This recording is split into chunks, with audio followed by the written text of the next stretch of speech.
What's up, guys? Welcome to This Week in Wrestling and a straight edge wrestling news video. My name's Adam. I'm here with Tyler as always, and we have got a ridiculous amount of news this week. It's been a busy old week, and as I think it's going to be because we haven't done a video in like 5 weeks. It could be that, but these have all been news items from the last 7 or 8 days, all of them.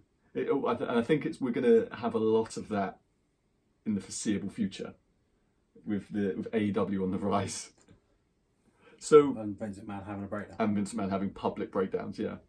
So we're going to start off with AEW news. Start off with AEW TV news. So AEW TV tickets went on sale for their first show for October 2nd, Washington DC. They went on sale on Friday, sold out in about an hour. This is the same arena which WWE ran back in January, where Batista returned, and they didn't sell it out. Because no one cares. Because no one cares. They actually crashed Ticketmaster. It's not hard though, is it? Yeah, I know, but it's weird. Like Meltzer had said, this is a company which deals with the biggest concerts and shit in the world, and yet they couldn't deal with AEW, which is weird. Like when WrestleMania went on sale, I was able to buy tickets without VAT crashing. It's called Vince McMahon paying them off. Yeah, Vince McMahon being like, hey, can we divert server space? But yeah, that's a big deal. That's a huge deal. It's a big deal as well, mainly because it's a Wednesday, it's a Wednesday market. There isn't a star cast around it. There isn't a pay-per-view. It is just TV, and yet they're still selling out as they have done with all their pay-per-views. So does this mean that they might try and go for more than a 10,000 seater and that? This one's 16,000. This one's WWE. They're breaking the budget, are they? Yeah, this one's a WWE. This is what WWE usually run for Raw. So yeah, this is a big stadium, a big arena. Sorry. And then we can turn to WWE news. Do we have to? Yeah, because it's quite interesting. Are you sure about that? Is it more how they fucked up again this week? That's the one. I confused the two. So we just say WWE bloopers instead of news. Yeah, well, that's just called WWE at this point. Bloopers. It's just a blooper reel for 5 hours a week. So Raw viewership was down 700,000. Raw viewership was down 700,000 on the reunion episode last week. The reunion episode last week done its highest numbers since April 23rd, 2018, which is the post-WrestleMania show. Yeah, exactly. But the problem is, they did nothing on the show, so no one stuck around to watch this week. They did no new angles, so no one stuck around to watch this week. What do you mean no new angles? Maria Kanellis is the first ever pregnant woman champion. Why would you not want to tune in and watch that crap? Yeah, riveting stuff. That is entertaining, to be fair. But Drake Maverick has tweeted out saying that he will pin a pregnant one.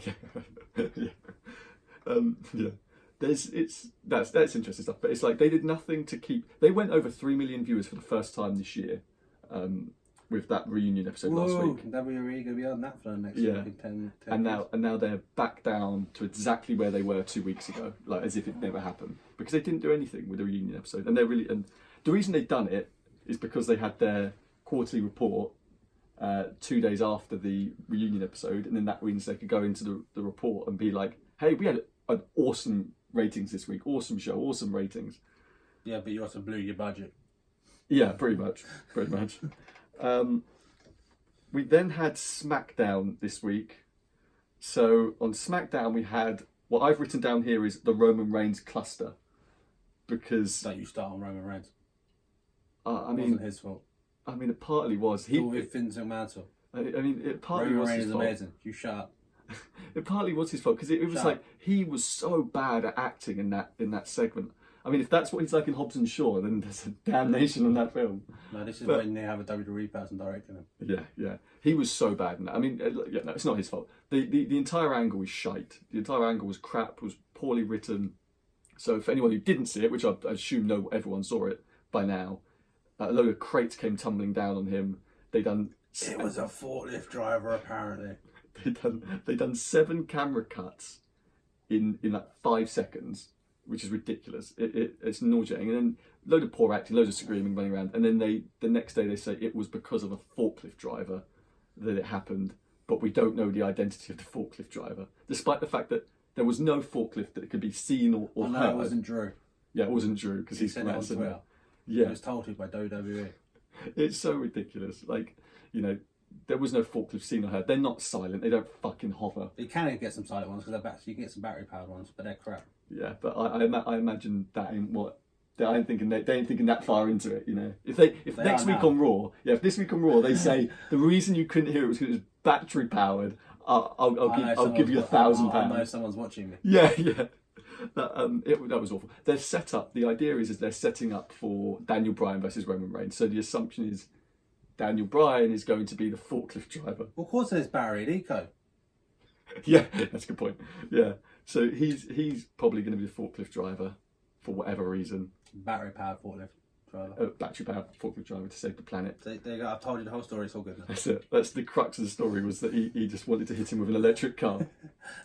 So give it time. We can still do the whole Stone Cold thing again. Oh yeah. Eco battery powered modern day. God damn it. Anyway, that's just a mess. And it's only Prius runs over Roman Reigns. Is that for you? The Prius just got totaled by Roman Reigns. Daniel Bryan gets out of his Tesla like, yes! Oh my God. He can't afford a Tesla. Yeah, you're right. Prius all the way. Yeah. he was out of work for way too long, Daniel Bryan. He can't afford a Tesla. Yeah, but he's got that FU money from Vince now, because they're scared of him running to AEW. He can probably afford all the Teslas that he wants. It's a week to go until SummerSlam, and we've only just announced the matches. I mean, that's a good little segue actually, just to talk about Goldberg. So this rumour and speculation which has been going around has been that Goldberg is actually going to be facing Dolph Ziggler at SummerSlam. That the Miz match is a red herring. That's the phrase which Dave Meltzer keeps on using. It's a red herring. It's not happening. And that people in WWE have told him that Goldberg is taking on Ziggler at SummerSlam. We've not actually had any evidence of the fact that Goldberg is going to be returning, other than the fact that that Ziggler's mentioned him every week for the past couple of months. But you know, he's also mentioned Shawn Michaels, and he ain't facing Shawn. Well, I think AJ will stab him. Yeah. So we've not actually seen or heard of Goldberg, so we'll find. I mean, we'll have to find out this week if there's a video package of what. Maybe he'll show up beating up Miz and getting behind us beating him. Yeah, or if he beats the crap out of like Ziggler attacks Miz prior to whatever, when Goldberg turns up on the night or something. Who knows? But for being someone like Miz, you've got to be getting pretty pissed off that you've been right into a storyline, do all the work, and then you hit the pay-per-view, and then someone else, you're told you're not on it. Some old timer comes along and just takes your place. Yeah, but is that not sort of the MO of WWE? The young guys do all the work, and then the old guys come in and take all the glory. Yeah, it's been Undertaker's MO for years. Yeah, I mean, Undertaker, that's Triple H. You know, that's what they've been doing for the last 10 years. But yeah, so that's the rumour and speculation at the moment, as per Dave Meltzer. We've also got the return of Trish Stratus. Yeah. Trish is going to be returning in her hometown of Toronto, Canada for SummerSlam. That may be the match I'm looking forward to the most at SummerSlam, to be honest. Well, it should be an interesting one. Yeah, it should be quite good. I mean, obviously Trish in her outfit again. Trish hasn't had a singles match in WWE, I think, since 2011 or 13. I can't remember, one of the two. The last singles match she had was against Vicky Guerrero, and she lost. That was her last singles match in WWE. Oh, well, SummerSlam's great. yeah. I remember watching. I shouldn't think they're going to raise that. You know, I don't think they're going to bring that up. Oh, by the way, her last match was against Vicky. Oh, they will. Yeah, could you imagine? Yeah. She really stands a chance against Charlotte. Oh, but she did lose to Vicky Guerrero in her last singles match. We then have the announcement that Big Show is starring in a Netflix show. It's called The Big Show Show.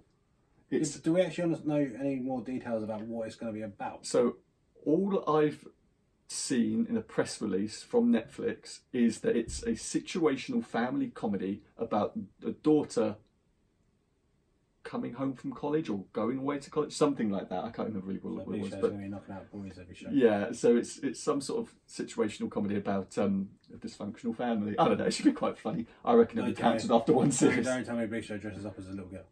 Oh God, probably. Do you remember Hulk Hogan in Mr. Nanny when he put on a tutu? That's all I had in my head then. Was that Big Show in a tutu? You got issues. Yeah, that's what it crossed my mind, is Big Show in a tutu. Jesus Christ.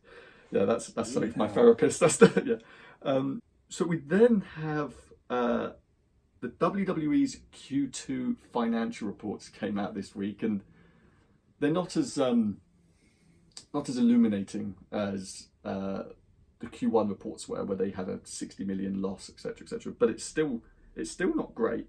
So we have Raw was down 14% on last year. SmackDown down 11% viewership last year. Was top 25 networks in America only down 8% on last year. But Raw has been sort of leveling off in the past few months and actually been gradually growing viewers, maybe 10 or 20,000 viewers a week for the past few months. But they can't breach, other than the anomaly of the Raw reunion, they cannot breach that 3 million viewers anymore. They're just stuck in that shit. Well, they might start to pick up again in the next sort of 6 months with Paul Heyman creative. I hope so, because they are doing some good stuff. I mean, like I said, like the Brock Seth stuff this week, that was great. They won't be doing blood. Yeah. I was just about to come to that. So I'm going to play the clip now of Vince McMahon in the conference call, the Q2 conference call, when he was asked about the new creative direction of WWE under Paul Heyman and Eric Bischoff, and what the new vision for WWE was going to be. I'm going to put that in now. Can you talk a little bit about the intended direction of the content going forward? Because if it's going to be a bit edgier, I'm just kind of curious how your partners feel, especially Fox, because the censors are probably a bit stricter for broadcast. We're going to be a bit edgier, but still remain in the PG environment. We just haven't come anywhere close, actually, to going into another level. So that'll be something we'll do in terms of direction of content, more controversy, better storylines, etc. But at the same time, we're not going to go back to the quote attitude era, and we're not going to do blood and guts and things of that nature, such as being done on perhaps a new potential competitor. We're just not going to go back to that gory, crap that we graduated from. And again, it's a more sophisticated product. Again, attracting much better writers and attracting, better management and things of that nature. So I feel really good about it. Where he says basically that they're not going to do the gory crap. Quote, the gory crap that AEW is going to do. No, he didn't say AEW. Well, okay, a potential competitor. He mentions TNT in another audio clip.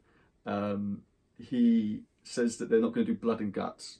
And then only a few days later, he has Seth Rollins coughing up blood after taking all those F5. And I loved that segment. I loved it. It's just hypocrisy. What I love is Seth Rollins getting smashed up. Getting It's great. beating the crap out of him. Yeah, it's amazing.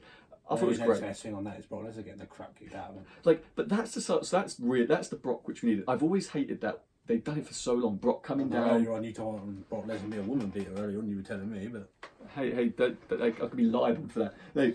I said that it would have been hilarious if Becky had walked in and Brock just turned around and one punched her. That would have been freaking great. What would have been hilarious is Becky Lynch being the man and just having them tapping out. That would have been funny. But for last few years, they've been building up a real chicken shit Brock, where he comes down, he stands in the ring apron, and then he walks away. This is the Brock I actually like, and this is the Brock he should be. And I like this. But as you said to me a little while ago, is I don't really care who wins this because I don't care for either of them as champion. But the segment was really good and really more well into it if it wasn't involved in a Universal Championship that meant jack shit because of Brock Lesnar. Yeah. But that was just hypocrisy of WWE saying we're not going to do blood and guts, and then even more so, Vince McMahon says at the conference call that he doesn't want to be in the weeds anymore. That's going to be Paul Heyman and Eric Bischoff's show stuff now. They're going to be getting down in the nitty gritty. Even though Eric's got nothing to do with creative, he's producer. Yeah, he's head of creative, but he's not doing it by all accounts. But and then what happens on the Tuesday, 2 hours before airtime, Vince rewrites the entire script for SmackDown, but he's not getting down in the nitty gritty anymore. It's hypocrisy. They can't make up their mind. Also, from the Q2 report, we had that the network subs were down on 2018.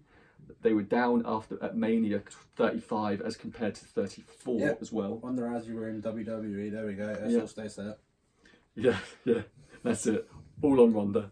And on a lighter note to finish it, tomorrow, Monday, August the 5th, we have the dropping finally of WWE 2K20 material, all the trailer, the gameplay footage, and lots more information. Probably out of the cover as well. Let's just release it a month and a half, 2 months before it gets released. No, that's great. Yeah, this is crazy late. Like, they never do it this late. If this game ain't gonna be great now, I'm gonna be pissed.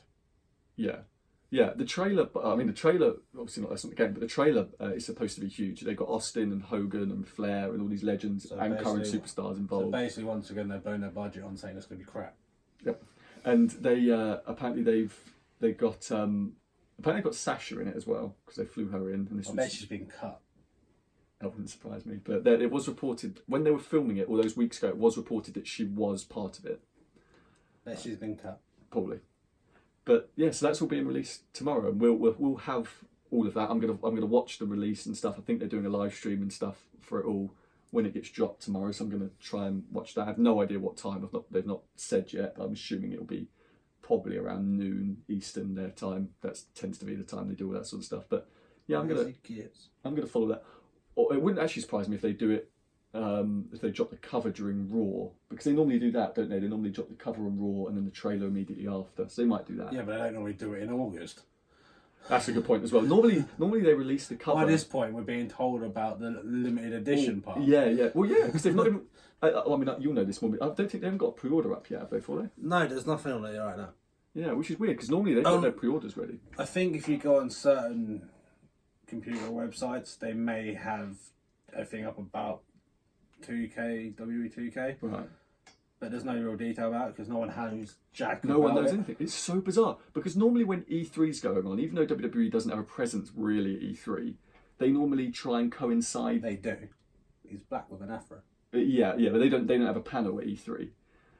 They don't do the 2K. Because if he had his way, they would be. Yeah, because 2K doesn't have a panel at E3. It's all EA and all that stuff. But normally what they do is when the E3 convention's going on the Raw, they release the cover because then they get all the buzz around it. But nothing. It's really weird. But yeah, it's all coming out tomorrow. Guesses on the cover star. I think at the moment Becky Lynch is the favourite. They think Becky. It may even be Becky, Ronda, Charlotte as the three of them, or Becky and Ronda on there, or something like that, or just Ronda. The momentum for all three of them's over with it at the minute. Yeah, but unless Becky releases her new movie. Yeah. But I think they've probably got the best shot, mainly because they would have planned all this so long ago when they were all hot, whatever. But yeah, anyway, that's it. Join us on Twitter and follow us for the WWE 2K20 release information tomorrow. I'll be tweeting along with it. Head on over to Twitter at SEW_podcast. Follow us on Facebook, on Instagram. Head on over to straightedgewrestling.com. All the links are down below, and we will see you next Sunday. We are out.